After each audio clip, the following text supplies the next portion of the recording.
Բարի երեկո սիրելի հեռուստադիտող, Արարատի եթերում կրկին բարև ես եմ հաղորդաշարն եմ։ Թատրոնները մշտապես մեր ուշադրության կենտրոնում են եւ անդրադարձը փորձում ենք հաճախ անել մեր հաղորդման ընթացքում։ Այսօր անդրադառնալու ենք Էդգար Էլբակյան թատրոնին եւ զրույցը վարելու ենք դերասան ռեժիսոր Լիլի Էլբակյանի եւ նրա սաների հետ։ Համեցեք, միացեք մեր զրույցին։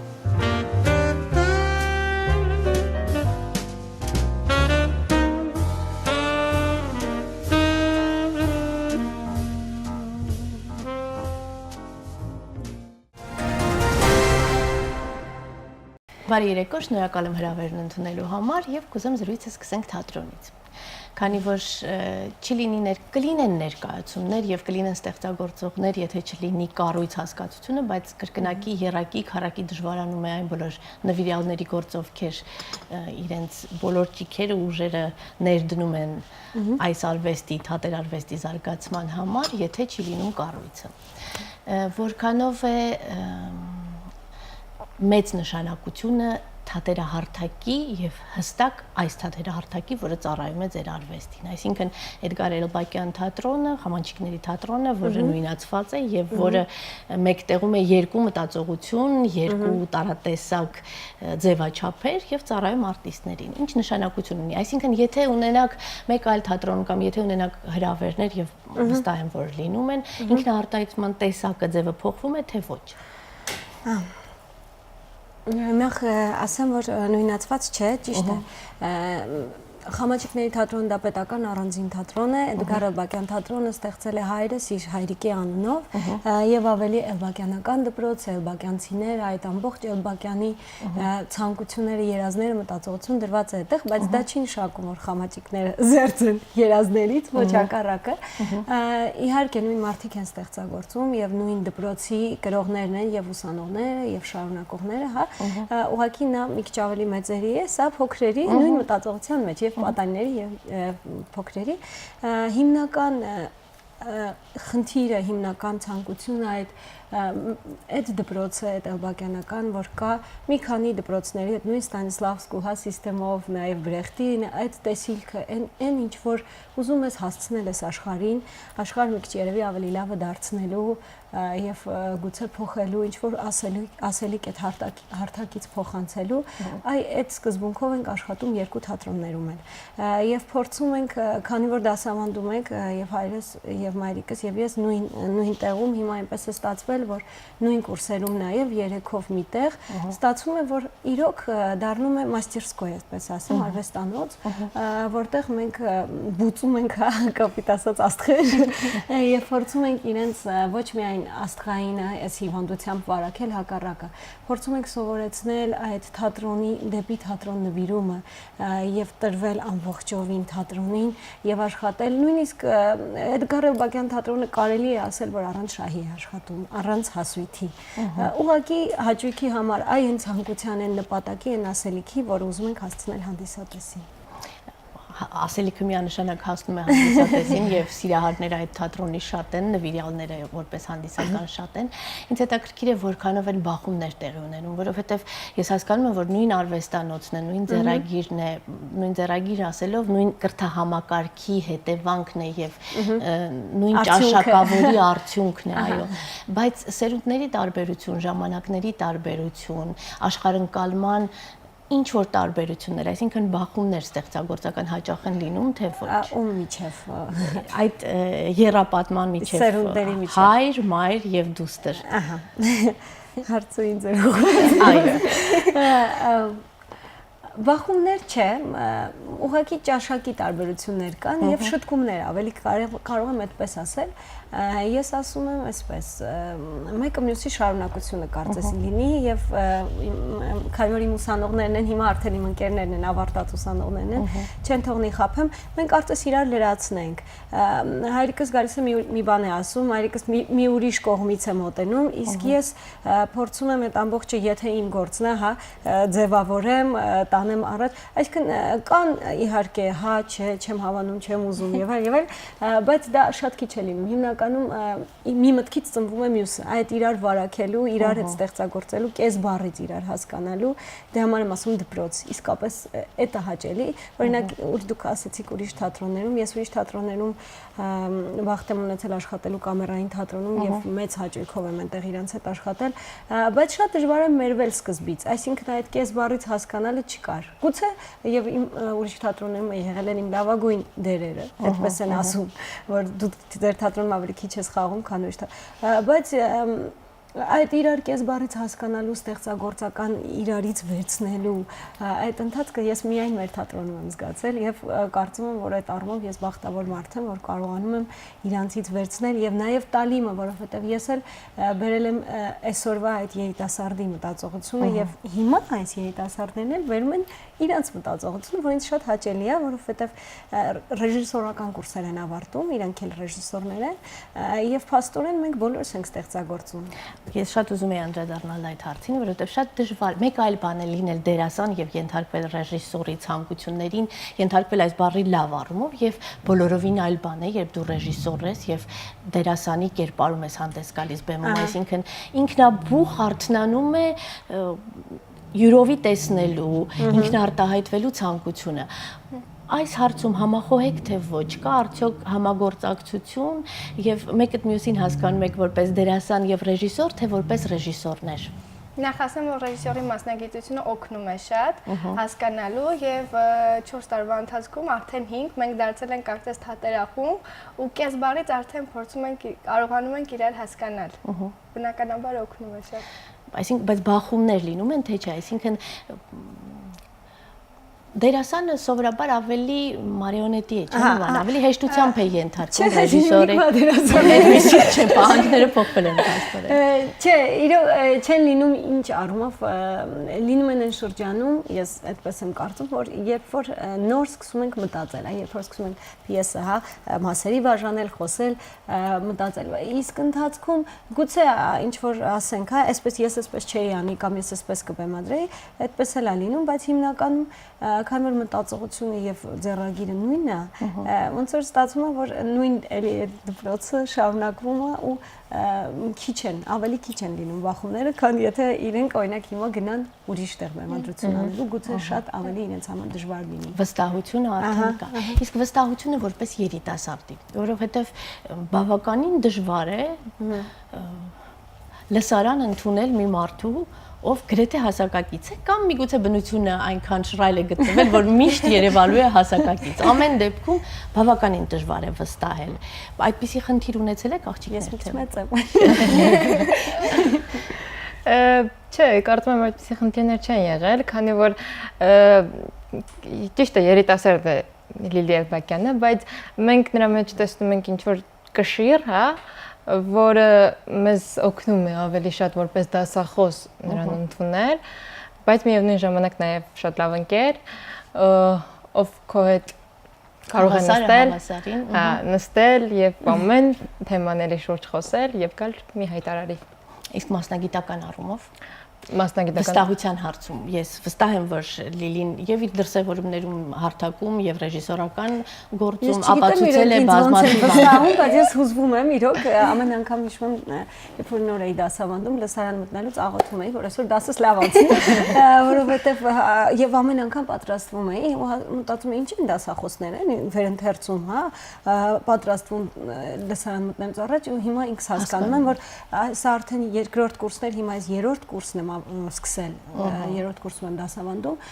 եւ ասեմ, որ էլի նորից ես ամեն անգամ նույն էտյուդները, ինչ գիտեմ, պատրաստվում եմ ամեն դասից առաջ, ես կարող եմ ասել, որ ես տանը դասը սովորում եմ եւ գնում եմ դասի, իրոք այդպես է, որովհետեւ ճիշտ է, ստեղծագործական process-ի մեջ ծնվում է ամեն ինչ եւ իրենք են թելադրում, ամեն ուսանող ինքը թելադրում է ինչ պիտի իր հետ։ Որ ճանապարհով պիտի գնաս, բայց միևնույնն է, ես չգիտեմ իրանց վստահությունը, բայց ես իսկապես հուզվում եմ։ Եվ կարծում եմ, որ դա կրկնակի երակի գնահատանքի արժանի դրսևորում է, որովհետև հենց այդ հուզմունքն է պատասխանատվություն ձևավորում եւ որակ ապահովում։ Ես կուզեմ խոսենք վերջի աշխատանքից, որը կարծես թե արդեն թատրոնի խաղացանկում է ներառվում, այսինքն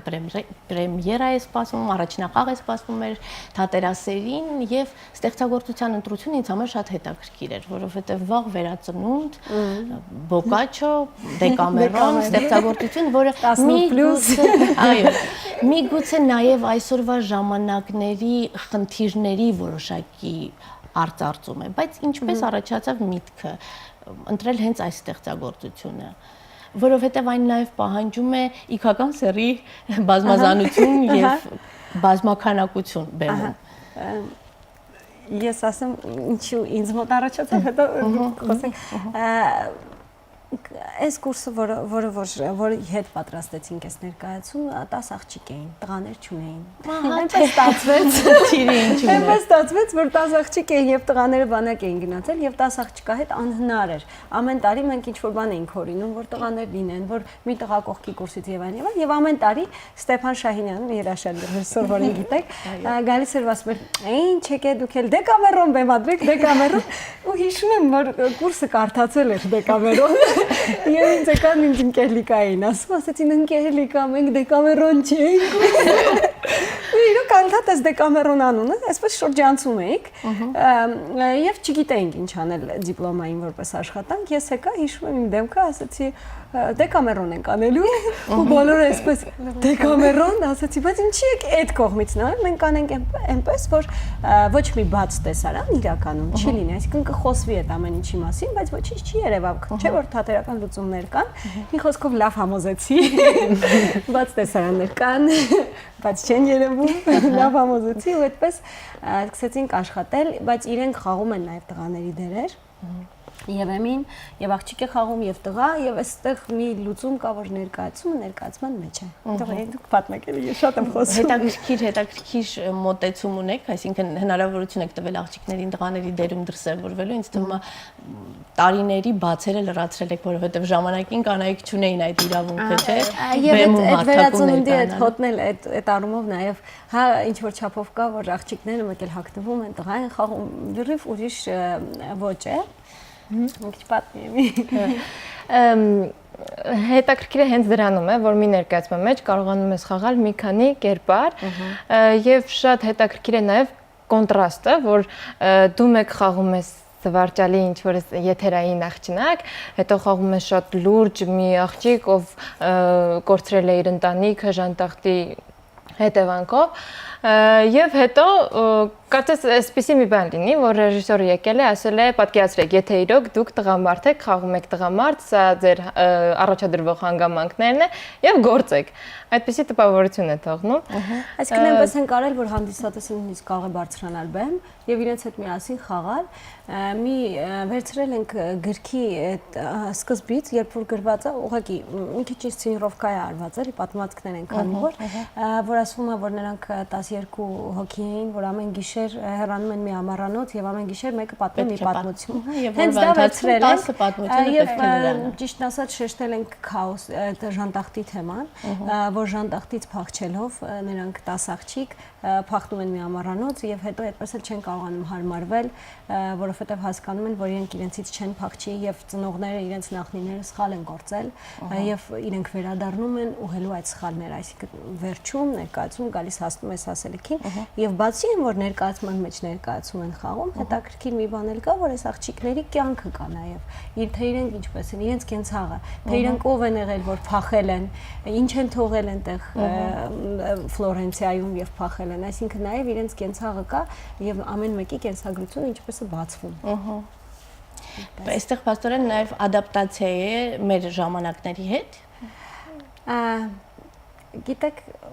այսպես կարելի է ասել պրիչա, առակի նման մի բան է, որ ժամանակ չկա։ իրականում։ Իհարկե կա, որ փախել են ժանտախտից եւ այլն, նրանք նույնիսկ շորերը սպիտակ շորերով են, պարզ չի ինչ շորերով են, նույնիսկ կարող են այսօր հագնել այդ շորերը եւ գնալ ինչ-որ ծննդյան տոն, այսինքն շատ այսօրվա եւ նաեւ երեկվա։ Այդպիսի բան է պահված, բեմ լրիվ դատարկ է, սպիտակ մի կտոր եւ սիմվոլիկ լուծումներով է արված, որպեսզի ժամանակաշրջան հատուկ չլինի։ Չշեշտադրվի եւ չլինի։ Դուք նշեցիք, որ բաց տեսարաններ եւ այլն, այսինքն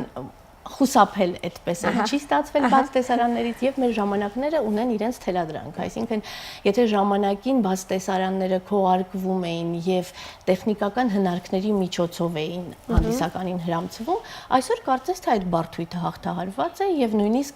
ողջունելի է այն փաստը, որ այն իրողությունը, որը կյանքում յուրաքանչյուրս կարող ենք ունենալ եւ զգալ, այդ ամենը կարող ենք ցուցադրել նաեւ հարթակից։ Այս խնդիրը ինչ կերպ է լուծվել։ Եվ արդյոք լուծվել է թե ոչ։ Ուզում ես պատասխանել։ Ես կուզեմ որպես դերասաններ, այսինքն որպես այս ամենի իրականացնողներ աղջիկները պատասխանեն եւ հետո արդեն վարպետի, այսպես ասած, հնարքներին անդրադառնանք։ Սկզբում բավականին դժվարանում էին խաղալ բաց տեսարաններ,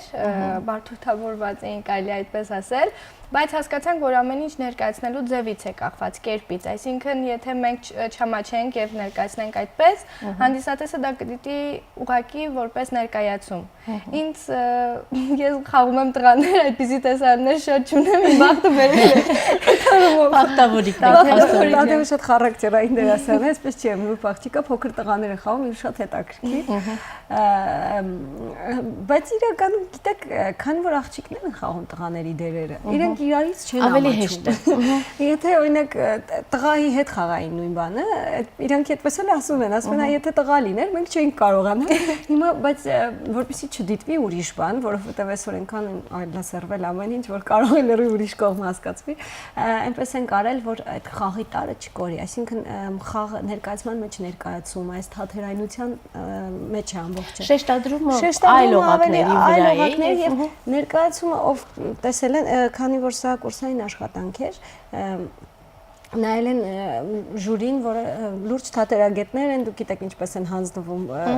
քննությունները, գալիս են միշտ քննություններին են գալիս բոլոր ռեժիսորները եւ այլն եւ նայել են լուրջ հանդիսատես եւ մի գնահատական են տվել, որը ինձ համար շատ մեծ գնահատական է, որ ներկայացումը նման է ֆիլմի։ Իտալական, այդ նեոռեալիստական ժամանակաշրջանի ֆիլմերի եւ իրոք երաժշտությունը եւ ամեն ինչ հենց մի քիչ այդ նպատակը եղել է եւ ես շատ ուզում էի նույնիսկ իրենց անդադ ասում էի նայեք Ֆելինիի ֆիլմերը, նայեք, որը շունչը բերեք, այսինքն որովհետեւ այդ իտալական շունչը շատ դժվար էր, ճիշտ է, մենք հայերս նման ենք իտալացիներին այդ մեր բանով, տեմպերամենտով, խառնվածքով, բայց այդ շունչը շատ դժվար էր ստանալ հայ աղջիկներից եւ նմանավանդ որ պիտի խաղան իտալացի տղամարդկանց։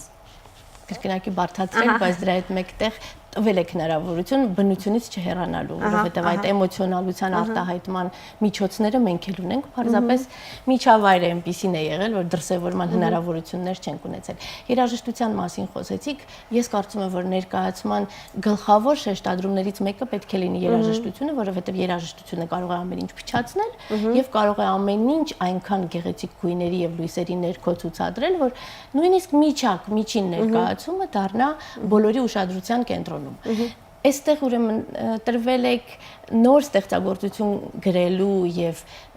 հարմարացնելու տվյալ ստեղծագործության հենքին ճանապարհին, թե օգտվել եք երաժշտադարանից։ Օգտվել ենք Մի բան ասեմ, որ շատ կարևոր է, մենք մոռացանք նշել դրա մասին, որ քանի որ սա ռեժիսորական կուրս էր, ես բաժանեցի պատմվածքները, տվեցի այսինքն գիրքը, ասեցի դուք կարդացեք եւ ընտրեք ով ինչ պատմվածք է ուզում բեմադրի, իսկ ես ներկայացում կհավաքեմ։ Եվ կարող եմ ասել, որ իրենց հատվածները բեմադրել են, այսինքն սա հատված, վերջում ես մտցրել եմ այդ սյուժեն, այդ կյանքը իրենց եւ ամբողջը հավաքել մի մտքի եւ դարձել ներկայացում, բայց երաժշտությունները ընտրել են իրենք հատվածները, այսինքն փոքր թե պատմվածքներ կան այնտեղ, որոնք բեմադրել են իրենք եւ փաստորեն այսպես խառը երաժշտության ընտրությունն էլ է իրենց վրա։ Ես մի երկու երաժշտություն հուշել եմ, կարելի ասել ընդհանուր աշխատանք եղել, բայց հիմնականում այսպես է ստացվել, որ թիմային աշխատանք է եւ հիմա էլ մեզ միացել են նաեւ մեր թատրոնի դերասաններ, մի քանի դերասան եւ նոր սերնդից ուսանողներ այս նոր կուրսից, որովհետեւ կուրսը ողջովին ավարտեց, բայց կային մարդիկ, ովքեր նշանվեցին, այսինքն թողեցին եւ ինչի ենք նոր անում պրեմիերան, որովհետեւ ուժերը համալրվեցին։ Եվ ստացվում է այսպես, որ 3 սերունդ է Էլբակյանի 3-րդ կուրսը, սա իմ կուրսն էր, հայրիկս թողեց քեսից, իմ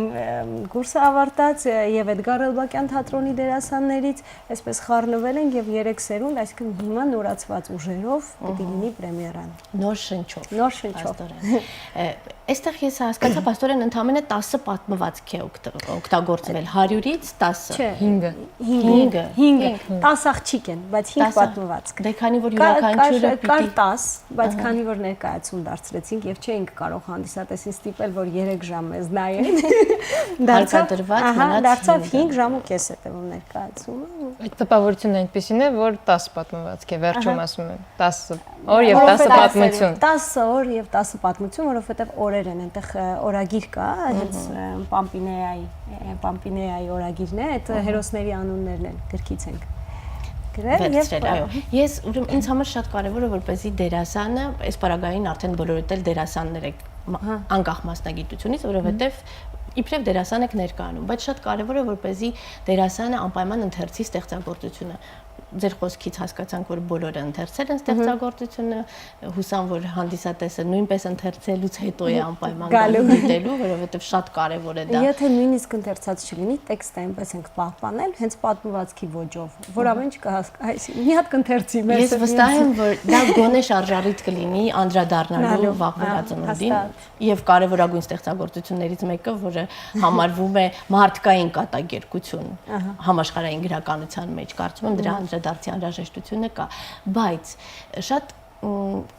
կարևոր է դերասանի համար տիրապետել նյութին, ոչ միայն ուղղակի ընթերցել, այլ տիրապետել։ Վերընթերցումներ ձեզ համար պարբերաբար իրականացնում եք, թե ոչ։ Ստեղծագործությունը ավելի նորովի հասկանալու, խնդիրները ներքին որպես դերասան, գործիքներին ավելի լավ տիրապետելու համար։ Այո, ճիշտ եք ասում, շատ օգնում են վերընթերցումները եւ երբ որ մենք խաղացինք առաջին անգամ, քննության ժամանակ խաղացինք, հետո վերադարձանք, այսպես ասած, մեզ միշտ ասում են վերադարձեք նյութին, ու եթե հարցեր ունեք, տվեք նյութին ու կգտնեք պատասխանները։ Եվ պրեմիերայից հետո մենք այսպես վերադարձանք ու որոշեցինք նորից կարդալ, որպեսզի ավելի Իսկ ստեղծագործության մերժում չի եղել ձեզ մոտ։ Օրինակ ես առաջին անգամ ընթերցելիս այդ ստեղծագործությունը մերժել եմ այն, որովհետև մեզ մոտ ավելի վատ բան է ստացվել, քանի որ սկզբից մենք ֆիլմ ենք տեսել։ Պազոլինի, հետո ծայրահեղացված մոտեցմամբ ռեժիսոր ու ինձնից շատ նեղացել են, որովհետև ես երեկոյան Facebook-ով գրեցի անպայման նայեք Պազոլինիի ֆիլմը, առավոտյան բոլորի գույնը։ Ինչ եք մեզ ասում նայեն, եղբորս այդ փոքր նստել էին։ Ինչ ասես տեսա։ Այստեղ եւ հեղինակային կինոյի հանդեպ փաստորեն ատելություն եւ բարոյական արժեքների հետ կապված խնդիր։ Ինձ թվում է, որ ամեն ինչ մոտեցումից է կախված։ Այսինքն ինչպես նաեւ կարևոր չի ինչ տեսարաններ են, ինչ գործը, շեշտադրումը։ Ես կարծում եմ, ընդհանրապես ես արվեստում սիրում եմ հեղինակայինը եւ միշտ երբ որ ես ինչ-որ մի բան բեմադրում եմ կամ խաղում եմ, անպայման գրիչ ունեմ կողքս եւ մի քիչ գրգրում եմ, էլի, կողքից գրում եմ, այսինքն լավ է որ գրիչ եւ ոչ համակարգիչ։ Ոչ չէ, անպայման գրիչ եւ երբեք ոչ համակարգիչ։ Այդ գրելը ինձ օգնում է մի քիչ հեղինակին չեմ ուզում ասել շտկել, դա շատ վատ բան կլինի, բայց հարմարեցնել եւ հեղինակային մոտեցում ցույց տալ, գուցե իմ ասելիքին հարմարեցնել։ Եվ այստեղ էլ մենք դա արել ենք, այսինքն այն շեշտերը, որոնք դրել էր հեղինակը, մենք փորձել ենք մի քիչ մի քիչ ուրիշ տեղ շեշտադրել, որպեսզի նախ այսօրվա հանդիսատեսը ասելիք ունի, հասկանա ինչի մասն է խոսքը։ Երկրորդը, այդքան չդնենք շեշտել անբարոյականության վրա եւ այլն, ուրիշ արժեքներ փոխանցելու։ Եվ իրենց աղջիկների փոխհարաբերությունների մեջ ներկայացման մեջ հենց դա է, որ երևում է սերը իրար հանդեպ, նաեւ ինչու՞ չէ հարազատների հանդեպ, որոնց թողել են, որոնց իրենք հիշում են, իրենց քաղաքի հանդեպ, Ֆլորենցիայի հանդեպ, որը որ թողել են եւ վերարժևորման հնարավորություն է նաև ստեղծվում, հանդիսատեսի մոտ էլ ինձ թվում է այդ զգացողությունը կառաջանա եւ սեփական կյանքը վերանայելու, վերաբերմունքները տարբեր իրականություններին եւ տարբեր իրողություններին դարձյալ վերանայելու հնարավորություն։ Այստեղ նաև ինձ համար շատ կարեւոր մի օղակ կա, մարդ, որը ձևավորվել է հոգեվոր արժեքներով եւ մարդ, ում համար հավատքը շատ կարեւոր նշանակություն ունի։ Ձեր մասին է խոսքը, ինչպիսին է եղել այս առումով մոտեցումը, չէ՞ որ երբ մարդ առանձնացնում է հոգևոր դաշտը եւ քաղաքական հատուկ վերաբերմունք է ցուցաբերում, շատ ցավալի է, երբ նույնիսկ գրական ստեղծագործության միջոցով արժեզրկվում է հոգևոր արժեքը եւ հոգևոր դաշտը։ Այս առումով կա արդյոք անտեսում հոգևորի ձեզ համար իբրև ռեժիսոր, այսինքն ստեղծագործությունը ձեր միջով անցկացնելով, տեսեք նշեցիք, որ կան բաներ, որոնք անտեսվել են եւ կան բաներ, որոնք հեղինակը չի բարձրաձայնել, բայց դուք այդ օղակներն եք համարել առաջնային եւ դրանք եք բերել առաջնային պլան։ Միգուցե այն հոգեվորը, որ առաջնային էր, անտեսել եք թե ծաղրը հանված է ինչ որ չափով, այդ ծաղրը, հա, դեպի եկեղեցական արժեքները, նաեւ հոգեվոր, գիտեք, երբեմն հետաքրքիր բան է, էլի ինձ համար, որ երբեմն պետք չի հոգևոր այդ ցանկությունները, ինչ որ ուզում ես ցույց տալ հանդիսատեսին, շատ ուղիղ տեքստով ասել, հա, պոդտեքստ գոյություն ունի, որի միջոցով փորձում ես հանդիսատեսին փոխանցել այդ հոգի շունչը, հոգևոր նաև արժեքների։ Այստեղ շատ դժվար էր, որովհետև ամբողջ ասելիքը լրիվ ուրիշ կողմեր ուղղված, բայց նորից փոխհարաբերություններից մարդկային երևում է, որ իրանց մեջ կա Աստված, եւ Աստծո վախը կա, եւ ինձ թվում է, որ ներկայացման մեջ էլ կհասկանան, որ հումորով է վերաբերված, այսինքն այդ բոլոր ամեն ինչին վերաբերվել ենք հումորի խաղի կողմով, ոչ թե լուրջ, մենք դա հավատում ենք, որ դա այդպես է, եւ վերջում հենց խոսում է, որ սխալ է եղել։ Այստեղ էլ փաստորեն դարձյալ սեփական հեղինակային մոտեցումը այդ անդերձ ներկա է։ Նշեցիք, որ աշխատանքի ընթացքում գրիչն եք օգտագործում եւ ձեզ համար առանձնացնում եք, տալիս եք հնարավորություն սեփական մտքի դրսևորման։ Կարծում եմ, որ ներկայացման հարցում շատ կարեւոր է նաեւ նկարչական միջամտությունը, ձևավորումը, այսինքն ընդհանուր պատկեր ստանալու համար, թեպետ նշեցիք, որ բեմը դատարկ է, այսպես ասած, բայց այնուամենայնիվ հագուստի ձևավորում եւ մնացյալը դարձյալ փոխում են պատկերացումը ներկայացման մասին։ Այստեղ եղել են մասնագետներ, ովքեր ինտեգրվել են աշխատանքին, թե դարձյալ ռեժիսորական աչքով եւ ձեր մտքով եք փորձել շտկել այս տիրույթը։ Քանի որ միասին էինք աշխատում ռեժիսորներով, սկզբից մտածում էինք, որ նույնիսկ աղջիկները բերեցին ծաղկավոր ինչ-որ զգեստներ, հյուսիկներ, ժամանակաշրջան պահելու համար եւ այլն, նկարիչ չի եղել, որովհետեւ ես ընդհանրապես երբ որ բեմադրություն եմ անում, առաջինը ձևավորումն եմ տեսնում։ Չգիտեմ ինչի բեմը տեսնում եմ միանգամից, դրա համար ինձ բեմանկարիչները չեն սիրում, ես միանգամից գալիս եմ ասում եմ ձևավորումը սարքեք։ Ինչ ես խոսում։ Այսինքն ես փորձում եմ տեսնել գուցե ինչ որ մի հրաշալի իդեա լինի, որը ես օգտագործեմ անպայման, բայց անպայման իմը կա։ Ես օրինակ երբ որ Ռոմեո Ջուլիետն էի բեմադրում, մի սար էի տեսնում, որը կիսվում է եւ ամբողջ սարի վրա ներկայացում խաղում են եւ իրոք այդ մի սարն է ամբողջ ներկայացման։ Շատ լավ ներկայացում է, շատ ժամանակի շնչով, եթե դեռ կա ձեր թատրոնում խաղացանկում, կուզեմ որպեսզի հիմա վերականգնում ենք Ջուլիետին եւ մի քանի աղջկա փոխում ենք Էմինելը խաղալու, թատրոնի ուժերն են ներգրավում, քանի որ ուսանողական էր էլի, եթե հիշում եք, եւ ընդհանրապես հիմա Էդգար Ալբակյանի խաղացանկը նորացվում է, վերականգնվում են բոլոր երիտասարդական ներկայացումները եւ նաեւ բեմադրվելու են նորերը, նաեւ մի գործ կա, որը տարիներ շարունակ ինձ հետ է եւ ուզում եմ անել Էդգար Ալբակյան կրծերի պատմվածքները իմ եղբոր եւ հիմա կարծես թե ուշ եմ գտնում իմ մեջ անդրադառնալու եւ կլինի շուտով Էդգար Ալբակյան թատրոնի խաղացանկը համալրվելու է նոր երիտասարդական ներկայացումներով։ Յուրաքանչյուր աշխատանքի ժամանակին է սպասում, կարծում եմ սա էլ Էդգար Ալբակյան կրտսերի ժամանակն է։ Ահա։ Եվ հարցին չպատասխանեցիք, հա, վերջի օրը այնպես ստացվեց, որ աղջիկներից մեկը սպիտակ շոր էր հագել, չէ՞, կարծեմ։ Ինչ որ ֆոտո ցույց տվեց, որ սպիտակ շորերով բոլոր աղջիկները էին, թե ինչ էին, ասաց նա ինձ սիրուն է։ Ասեցի, իհարկե, բոլորդ կլինեք սպիտակ եւ ես ունեմ սպիտակ շոր, ես ունեմ եւ այնպես ստացվեց, որ այդ սև ու սպիտակի մեջ ինքը մատչելի եւ որակով բացի այդ հավաքվեց ներկայացումը ճաշակի առումով եւ մի սպիտակ կտոր կա, որը ամբողջ ներկայացման եւ վարակույրն է եւ էլի կարծում եմ գործողանձը եւ իրենցից մեկը եւ որը ժանտախտի խորհրդանիշն է նաեւ աղջիկները մտնում են այդ կտոր սպիտակը ժանտախտի խորհրդանիշն է աղջիկները հագնում են կարծես այդ կտոր պլաստիկ լուծումներով ընդհատումներ կա պլաստիկ իրենց հիշողություններն են Եվ սև ու սպիտակի մեջ ստացվեց այնպես, որ իրենք սև ու սպիտակ են հագնված, իսկ մնացած գույները բերում են իրենք։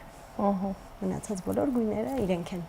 Եվ մթնոլորտները, գիշերը, անտառը, չգիտեմ ինչ է, բոլոր մթնոլորտները խաղում են իրենք, այսինքն իրենք զգում են այդ բարթացրել եք իրենց կյանքը, հետաքրքիր չի տղա եք դարձրել ոմանց։ Համարյա ոչինչ չկա, բայց անընդհատ թվում է, որ մթնոլորտներ, տարածություններ են փոխվում, միջավայրեր են փոխվում։ Բայց կարծում եմ, գիտեք, այնքան մեծ հնարավորություն եք տվել իրականում անհատներին դրսևորվելու, որովհետև այսօր տեխնիկայի զարգացման ժամանակաշրջան է եւ հատկապես բեմահարթակներում նկատելի է այդ տեխնիկայի միջամտությունը եւ երբեմն նույնիսկ առավելությունը, այսինքն մարդ անհատ հասկացությունը երբեմն գնում է երկրորդ, երրորդ պլան եւ էկրանն է գործողանձը լինում, տեսագրությունները, լուսային ինչ որ համադրություններ, այսինքն դերասանին ինքնադրսևորվելու հնարավորությունները ավելի քիչ են տրվում։ Այս դեպքում բարթացնելով տվել եք հնարավորություն սեփական կարողությունների բացարձակ դրսևորման։ Ես կուզեմ հասկանալ, քանի որ յուրաքանչյուրը պարզեցինք, որ ունեցել է ռեժիսուրայի հնարավորություն, հեշտ է կարծոք համաձայնության եկել Լիլիի հետ, այսինքն դուք ձեր, որովհետև շատ կարևոր է, երբ դու ստեղծագործում ես, գիշերվա ընթացքում մտածում ես, ամբողջ օրվա ընթացքում ապրում ես, այդ գալիս ասում նորից սկսեցի։ Ես արդեն որոշել եմ, խնդրեմ։ Իրականում Լիլի Ալբակյանը մեզ շատ օգնել է, ճիշտ է թողել է, որ մենք բեմադրենք, նա եկել նայել է, շտկումներ է կատարել, մեզ շատ է օգնել։ Բարդություններ իմ կարծիքով ստեղծագործական լինում են, բայց անցնում գնում է։ Եվ դուք ասեցիք բարդացրել, իմ կարծիքով ավելի հետաքրքրացրել է որպես դերասան մեր աշխատանքային, որ բեմում չկան շատ դեկորացիաներ, մենք ավելի մեր հույսերը մեզ վրա ենք դրել եւ ավելի հետաքրքիր դերեր են ստացվել։ Հետաքրքիր է, Նիկոլայ Ծատուրյանը նույնպես ունի այդ գիծը, նա երբեք բեմում դեկորացիային այդքան մեծ արժևորում չի տալիս եւ դրա համար նրա մոտ էլ դերասանները միշտ վառ արտահայտված են։ Իրականում կարևոր մարդն է, որովհետեւ ամեն ինչ կփոխվի, ամեն ինչ, բայց մարդը միշտ նույնն է մնում եւ մարդկային այդ բնավորությունները, խարակտերները կերտելը մեր առաջին գործն է։ Եթե մենք հանենք մարդուն, ուրեմն հանենք ընդհանրապես թող չլինի մեր մասնագիտությունը հիմա եւ տեխնիկաներ միշտ կա լավից լավը կա եւ ավելի լավն է լինելու այսինքն եթե մենք ամեն պահին կարող է չէ ամեն պահին կարող է դադարեցնել իր գործը այո եւ հետո ինձ թվում է որ բոլոր ժամանակներում մարդու ուսումնասիրությունը ամենահետաքրքիր գործն է, որովհետև մարդը այնքան գույներ ունի եւ այնքան գույներ կարող է ունենալ։ Ամենաանսպար գործն է։ Ամենաանսպար գործն է եւ երևի ամենասիրելի ինձ համար անընդհատ ճանաչել մարդուն, անընդհատ գտնել իր մեջ նոր գույներ։ Դրա համար էլ ձեր աչքերը միշտ փայլում են եւ ձեր միջավայրը միշտ դրական է եւ ձգող։ Դուք երբ քայլում եք, բոլոր մարդիկ ուշադրություն են դարձնում ձեզ վրա, ձեր միջավայրում բոլորի ուշադրություն։ Ես էլ իրենց վրա եմ ուշադրություն դարձնում, իրենք գիտեն, ես իրենց սովորեցրել եմ, որ գնանք մետրո, նստենք, ես ասում երբ հոգնում եք, գնում ենք մետրո եւ փնտրում ենք խարակտերներ։ Իրոք ես շատ երկար հիմա մեքենա վարել եմ սովորում, բայց կանգնացնում եմ մեքենան եւ գնում եմ մետրո խարակտերներ փնտրելու, որովհետեւ մետրոյում կարող ես տեսնել ամեն ինչ։ Համաձայն եմ, ուղղակի ափսոս, որ մեր մետրոն այդքան փոքր է, կարճ է, չունենք այդքան լայն ոչինչ մարդիկ գնում են գալիս, նոր մարդիկ են գալիս։ Հնարավորությունները քիչ են։ Ինչ եք ենթադրում կամ ինչ եք պահանջում այսօրվա հանդիսականից եւ հատկապես այս ներկայացման հանդիսականից, այսինքն ինչով զինվի հանդիսատեսը ներկայացմանը գալուց առաջ։ Ինչին պատրաստ լինի։ Այ դուք պատասխանեք ինձ հարցին, ինչին պատրաստ լինի։ Լավլիից յուրաքանչյուր ճիշտ հասկանալու, հա, թե ինչու ենք մենք խաղում այդ դերերը ու ասելիքը հասկանալու, որ ամեն ինչ ինքնանպատակ չի, ինքնանպատակի համար չի արվում, այլ կա ասելիք ու մենք այդ ամենը խաղալով գնում ենք դեպի այդ ասելիքը։ Մեր թատրոնը փոքր է եւ մի Ռոմեո Ջուլիետի ժամանակ մի հետաքրքիր որակում տվեց մի հանդիսատես, ասաց ոնց որ 7 դե լիներ։ Ինքան էին հուզվել, քան որ սանողները ինքան էին հուզվել, որ դեկորացիան ընկնում էր իրենց վրա, եւ ես հիշում եմ այդ ամբողջ հանդիսատես առաջի կարգ գրնեց դեկորացիա։ Այդ Մերկուչիոյի մահվան պահին է, այդ բուն պահին, եւ իրոք մեր թատրոնը ունի այդ 7 դեի հնարավորությունը, որ այնքան փոքր է դահլիճը, որ դու ամբողջը մասնակցում ես իրենց հետ եւ իրենց հետ ապրում ես, իրենց հետ ուրախանում ես, իրենց հետ ծիծաղում ես եւ այս ներկայացման մեջ հենց այդ 7 դեմ պահված է։ Ես սիրում եմ, երբ որ հանդիսատեսը անտարբեր չի մնում բեմում կատարվող երևույթներին եւ ընդհանրապես, եթե մարդուն չպիտի իր ներաշխարից հանես, այսինքն պիտի իր ներհայացողական վիճակից կարողանաս մարդուն դուրս հանել։ Ինձ թվում է թատրոնը դրա համար է։ Իրականում ինձ համար թատրոնը դա է, երբ որ մարդը գալիս է իր հոգսերով եւ հանկարծ դուրս է գալիս դահլիճից եւ հասկանում է, որ ինքը էլ հոգս չունի, որ ինքը ուղղակի լիցքաթափվել է, հաճույք է ստացել կամ սկսել է մտածել, կամ երազել, կամ սիրել։ Շատ կարևոր բան նշեցիք եւ իսկապես տա Աստված, որպեսզի թատրոնները հենց այդ առաքելությունը ունենան, որովհետեւ այդ դեպքում մենք ունենանք շատ ավելի առողջ հասարակություն։ Բայց որքանով է մեր հասարակությունը այսօր բաց նմանօրինակ մոտեցման համար։ Տեսեք, մենք սիրում ենք քննադատել եւ յուրաքանչյուր աշխատանքի սկզբում եւ ավարտին առաջին հերթին դեռ չճանաչելով, դեռ չտեսնելով, դեռ հոտը նույնիսկ չզգալով այս երևույթի, մենք առաջին հերթին մտածում ենք ինչ բացասական բան կլինի։ Չեք կարծում, որ սա կարող է մեծ քննադատություններ առաջացնել։ Ես սիրում եմ վարակել մարդկանց։ Այն ինչ որ ունեմ։ Գուցե լավ բան չունեմ, բայց ինչ որ ունեմ։ Եվ չվախենալ բամբասանքներից, այլ փորձել մարդուն հասցնել են ինչ որ ես եմ ուզում, որ ինքը հասկանա եւ տանի իր հետ, որովհետեւ իրականում իսկ ինչ ենք մենք անում։ Մենք փորձում ենք նրանց վարակել եւ փոխանցել մեր ցանկությունները։ Եթե ես դա չանեմ, այլ մտածեմ, որ իրենք ինձ քննադատելու են կամ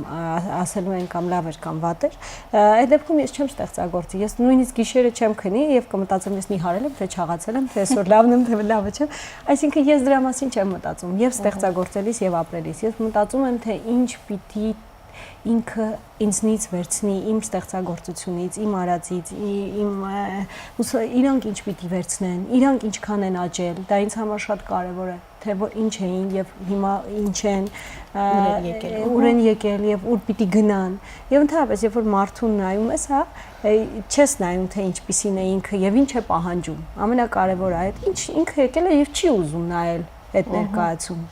Դու ստիպում ես, որ ինքն նայ, որովհետև գիտես, որ դա իր համար ավելի լավ կլինի։ Չէ՞ որ երբ որ մարդուն դեղ ես տալիս, այդ մարդը չի ուզում այդ դեղը խմի։ Իսկ ով է ուզում դեղ խմի։ Ոչ մեկ։ Բայց երբ որ ինքը խմում է, իրան ավելի լավ է լինում դրանից։ Ես համաձայն եմ, միայն ստիպելու հետ համաձայն չէ։ Առաջարկում ենք ինձ թվում է, որ շատ ավելի։ Բայց երբեմն պետք է ստիպել, որովհետև խորամանկորեն ստիպել։ Խորամանկորեն այս ստիպելը ներկայացման միջոցով ստիպել, չեմ ասում դռների։ Դռնի ուժով։ Չէ, ես եթե ինձ ստիպեն վատ ներկայացում նայել երբեք չեմ նայ իրականում։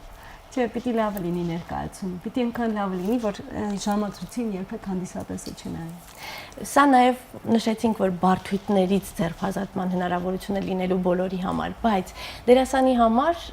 շատ կարևոր իրողություն գոյություն ունի։ Դերասանը սիրում է գեղեցիկ Երևան։ Այ պատասխանը դուք այդ բարդույթը հաղթահարել եք, քանի որ ես ինքս տեսել եմ ձեզ բեմում տղայի կերպարով եւ այդ վախը չկար գեղեցիկ կամ տգեղ Երևանու։ Դուք աղջիկներ եւ հատկապես դու Տաթև, քանի որ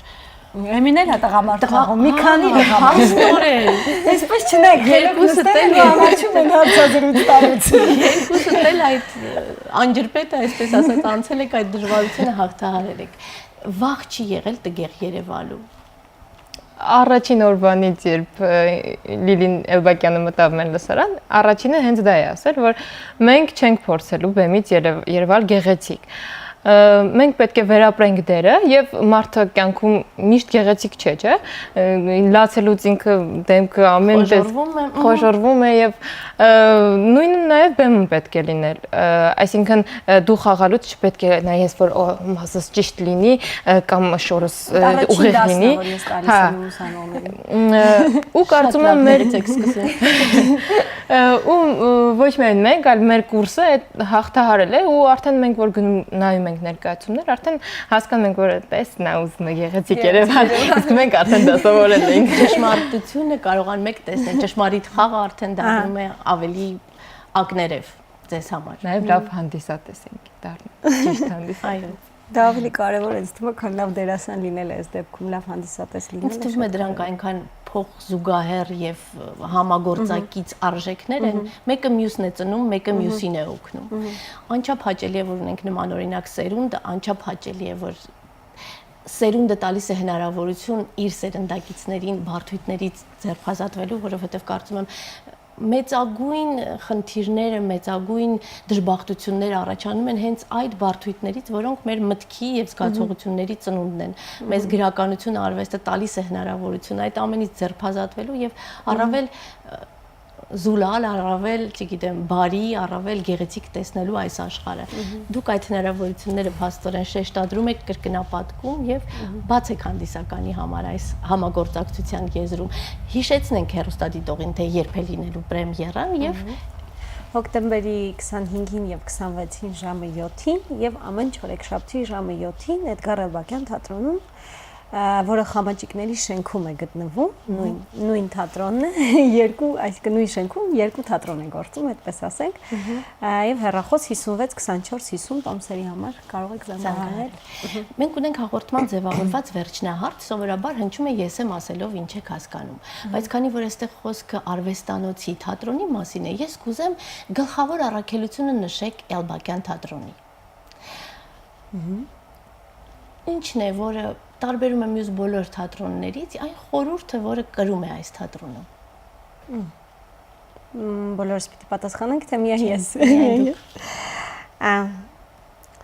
Երևի ամենակարևոր առաքելությունը այդ փնտրելու մեջ է, որ փնտրիր եւ կգտնես։ Եվ իհարկե վերջում տանել դեպի Աստված այդ խորհուրդը, որովհետեւ ամենակարևոր բանը, որ մեր թատրոնում կա եւ միմյանց փոխհարաբերությունների մեջ կուլիսային այդպես ասեմ եւ դեպի հանդիսատեսը փոխհարաբերության մեջ եւ ասելիքի առումով դա սերն է, սեր առ հանդիսատես եւ առ Աստված ամենակարևորը։ Շնորհակալ եմ։ Հաջողություն եմ մաղթում ներկայացմանը եւ վստահ եմ մեծ սիրով, ինչպես եւ նախորդ ներկայացումներ, այս ներկայացումը նույնպես գտնելու է իր տեղը, իր հանդիսականին եւ ծառայելու է իրական արվեստին։ Շնորհակալ եմ։ Հարգելի հեռուստադիտող, շնորհակալություն նաեւ ձեզ, վստահ եմ, որ դուք էլ ժպտադեմ նստած եք եւ հպարտանում եք այսօրվա երիտասարդներով եւ փորձենք կտրել նրանց թևերը, տալ նրանց հնարավորություն սավառնելու, երբեմն նույնիսկ սխալներ թույլ տալու, երբեմն նույնիսկ մեր քիմքին հաճո ստեղծագործություններով չներկայանալու, բայց այդուհանդերձ աշխատելու, ստեղծագործելու, արարելու, միանշանակ դա անպայման շտկվելու, հարթվելու է եւ լավագույնս ներկայացվելու է մեր ուշադրությանը։ Հանդիպելու ենք վաղը 18:45-ին կրկին ասելու բարև, ես եմ։